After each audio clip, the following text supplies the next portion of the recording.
Christians have been unalive in Nigeria, right? That gained a lot of momentum, but to some certain extent, if we were to put it straight and sincere, that doesn't reflect the reality on ground at the moment, right? So first of all, I call on the African continent, the governments of the African continent, the African Union, because in the African Charter for Human and People's Rights, it is enshrined the freedom of worship. So why are they not doing anything? Absolutely, it has happened. Let me take you down memory lane a little bit. When Boko Haram started on the basis of attacking Christians, right? A lot of churches were burnt. Christians were the major target. That is in 2009. United States of America, El Honum Ena, Okatakyie Afrifa. What the brofo to form no dane no and what children simu Emma abrofono ebo wo mutirinko say ko ye nananum say asama bekama broni aboni trinko de kitwa bi I wish contom nti Okatakyie Afrifa or cansem na ensem no anything ye nyina ye ya aware say just a few months and a few years ago, and I'm kind of say in recent times, a kunkumbi a cost Nigeria, a Christopher bread. And yasem ketwa a Christopher bread ankasa yet me call community beam na and the sorry a wohon ya could treasure to me a lucky dino na ya be sorry no pana a sorry dining na shina Christopher nyina ewu enti akwakwa ye nsem bia so obianka ho asem obianka ho asem na enso nka akwesen ke attacking krofuko bia ene nka wiase nyina e kan ho asem eno na abrofui ehu se akwakwa ya asem hia sese so mo kan ho asem ena Okatakyie Afrifa ekokopie platform yesu bi na Okatakyie Afrifa sha ase na all kan asem no so ade we kra de won ti ase because e wo yen nwoma ye de bu o man mu ya tro wom say wo akwanya se wutimi som wo akwanya na wo fa hodie wo som ho wo freedom of worship and other stuff and when he said the government of the African continent they have social contract with the people, they have a constitutional mandate with the people to protect everybody who believe in his faith. And then they shouldn't be left for other group of people to override them and to destroy them because of they thinking they are doing their master or their spiritual fathers or their God's work. So your freedom to worship should not undermine another person's freedom to worship. In some way na Okatakyie Afrifa ekokopie platform no so enya asem keto akra mintimi nkasa bebre yenko nkotie ne yemra livelier revival music. That's what I'm going to request. Hannah, can we have revival music? Don't put these. I want you to share with us what has to be done from a protecting these places of worship internationally and in your continent. Right. Thank you, Mrs. First of all, I think we must acknowledge the courage that our brothers have shown in the face of these crimes being perpetrated against them for the faith they believe in. I think we must give it up for our brothers. Let's put our hands together for them. Now, Mercedes, with that said, I just want to draw our minds to the point that all throughout human history, anytime the church has been under attack, it is the church that defends itself. So Christendom should not be positioned to be some sort of a weak link for the other people to be emboldened that they have some monopoly over violence and they will continue to persecute the Christian faith. But with that said, I believe that governments, especially on the African continent, have a social contract with the people, a constitutional mandate to protect the people. So nobody should be left untouched if they perpetrate this crime against people who believe in their faith. So first of all, I call on the African continent, the governments of the African continent, the African Union, because in the African Charter for Human and People's Rights, it is enshrined the freedom of worship. So why are they not doing anything? If they will not do anything, I believe America has always been the big brother who is always championing. America must impress on these governments, and international bodies must equally impress on these governments to do the right thing to protect the Christian faith. Other than that, the Christian faith must defend itself at all means possible. Kwame actually brings up a great point, which is accountability, Christy. So walk me through in terms of these areas where you have these authoritarian governments, you have the Islamic militants. It's all about money too, because they're trying to get these rare minerals in Africa at the cost of the lives. I've seen these videos over and over again of these innocent men, women, and children where they are beheaded. They have to give up their Christian name. If you don't give up your Christian name, you are slaughtered. To what point is that fixable? Is that possible to get to a point that we're being able to protect Christians in these areas, but also, knowing that that we're not alone in this fight? Because I almost feel like Americans they're not aware of this issue that's happening.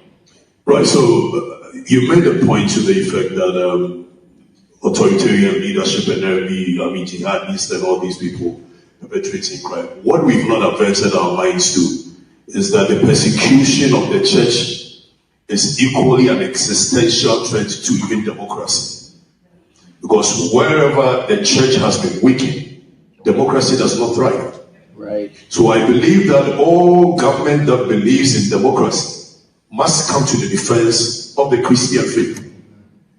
Now, with that said, it leaves us, the Christians, with only one thing. There's a hymn when I was sitting down, it kept ringing, onwards, Christian soldiers marching us to war, with the cross of Jesus going on before. I don't want Christians to start. I like what he said, that we must be vigilant, but we must not be afraid. I think it is time that all Christians across the world must rise up and speak against this criminal dastard act being perpetrated by these criminals and cowards who believe that their existence is the extension of the Christian faith. I think we must go back to our militancy of Christendom. Then they will know that they don't have monopoly over violence. I believe so. I think, Christy, I want to get your final thoughts here. At the idea we Kevin Telampoa, almost say, na Kevin Bedru and no through answer and Sembe no Beka. Enti Akwakoye Bubrija, Akwakoye Kakraka, and Semno ano ayedene. Because in fact, this thing no too much, I just said, and Kremofua a one Nigeria no. Too much destruction now or more cause of a Christopher and no ed then is too way too much. Would the yen tear dear San Nodna way out free the northern part of Nigeria and yen tear the honors worker. Now, talking about this US congressman that came out to say that Christians have been unalived in Nigeria, right? That gained a lot of momentum, but to some certain extent, if we are to put it straight and sincere, that doesn't reflect the reality on ground at the moment, right? But does that mean it has not happened before? The fact is, absolutely it has happened. Let me take you down memory lane a little bit. When Boko Haram started on the basis of attacking Christians, right? A lot of churches were burnt. Christians were the major target. That is in 2009. Till all of a sudden now, and let's ask the question, why were they able to gain a reasonable ground? They were able to gain a reasonable ground because they had a lot of sympathizers from the radical Muslims as well that felt that they were doing God's job. Till the whole thing took a new dimension entirely. And how did it take a new dimension? It took a new dimension when they now discovered that at the end of the day, it's not even the Christians that are their problem. The problem now is any Muslim that doesn't also agree with the fact that people need to be unalived on the basis of they have a contrary religious belief is also an infidel. So they now turned on even the Muslims as well and started attacking them on the basis of their infidel because they don't believe they should carry weapons to go on and unalive anybody that is of contrary belief. That being said, let's talk about the present reality.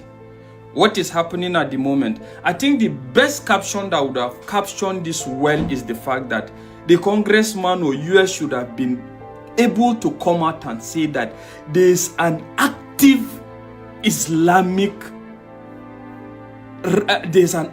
radical Islamic ideology that is engulfing the nation and is consuming a good number of people. And let's put it this way. Who are their targets? The target of these radical Islamic elements is just anybody that doesn't see even Islam the way they see it. Not just Christians, even Islam.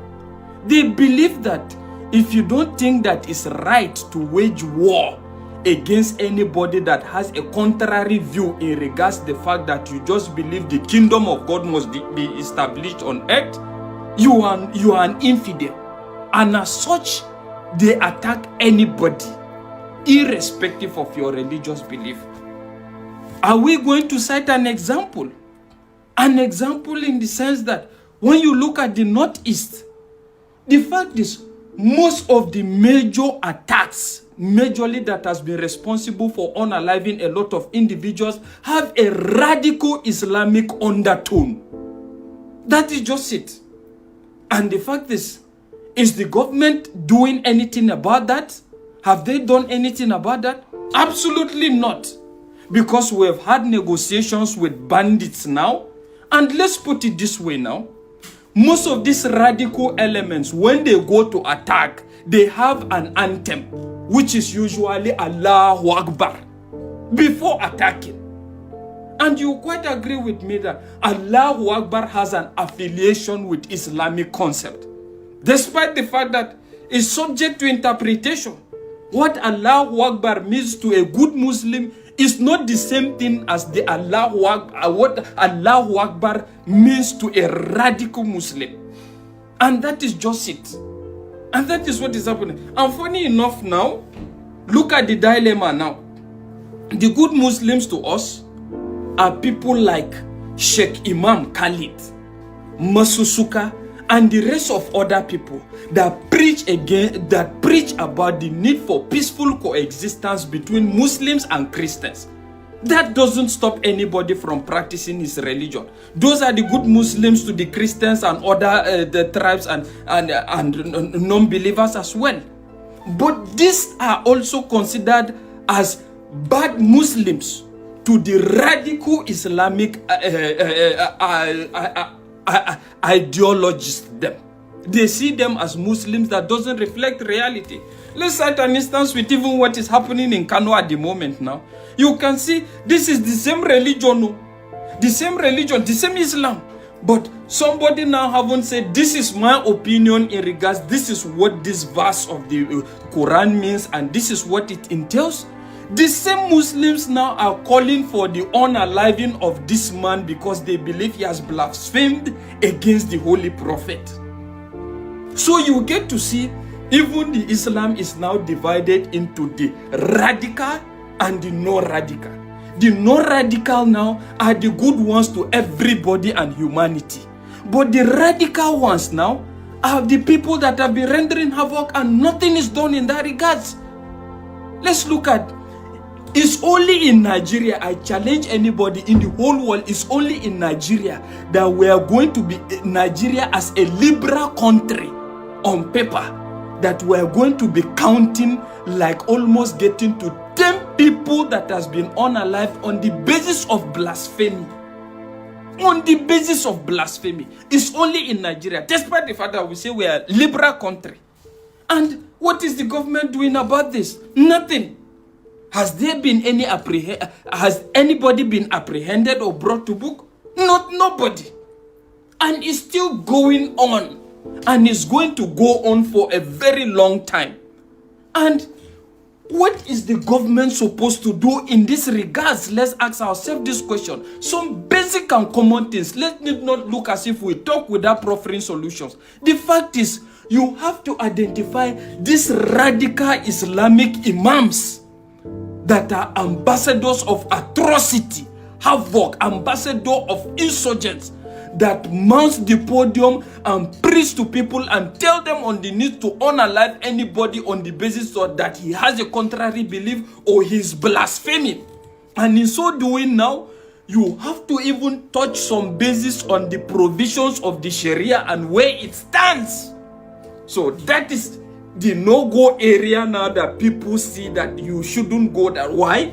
Because it will affect your political ambition, evidently with what we have seen with Muslim ticket. So that is just basically what the government need to do, but they are not doing that. First of all, apprehend a lot of these radical scholars that promotes these things. Number one. And first of all, there shouldn't be a situation where another provision is challenging the legitimacy or the existence of the Constitution that is supposed to be superior, supreme, and binding. I've seen Tinubu's utterance when he visited Plateau State of recent, talking about he has never attempted to convert his wife to Muslim or whatever. They are Muslims and Christians. That coming from a normal Nigerian, an average Nigerian is okay. But from the presidency, that is not what we demand. The fact is, check it out globally. Is also part of the responsibility of the government to ensure that religious practices are regulated in such a way that it doesn't infringe on other people's belief, irrespective of what it is. So, belief is a personal thing. But what do we have? Nigerian government will prefer to play politics around it while people are suffering and a lot of lives are being unalived. So, in as much as we will tell ourselves that it's a propaganda, US is sponsoring propaganda, but to some certain extent you can't rule out these elements that I'm saying. And I'm not saying this and exonerating even Christians in the first place. It's also part of the government responsibility to checkmate that the fraudulent activities going on under Christianity is also investigated and challenged. But what is happening? Nothing. Pastor gather people and say miracle, whatever, selling miracle, selling a lot of other things, and it goes well. So, it's not... Kai. Charlie, yeah. What do you fancy here now? They say no, Aqua says a Christopher can woman or Moncasa, a Christopher can woman or Moncasentino. Aqua said they have become like a fate of weaklings. But the truth of the matter is a Christopher near weaklings. They are not weaklings. They are not weaklings, cry. But Nyankopo, every boy and boy. Until the assembly base, I saw best subscribe to the channel. Now, I like a video, no share my phone so any beer. Now, Faye, Kai sell. Go back comment section. What am I still doing here? I'm gone.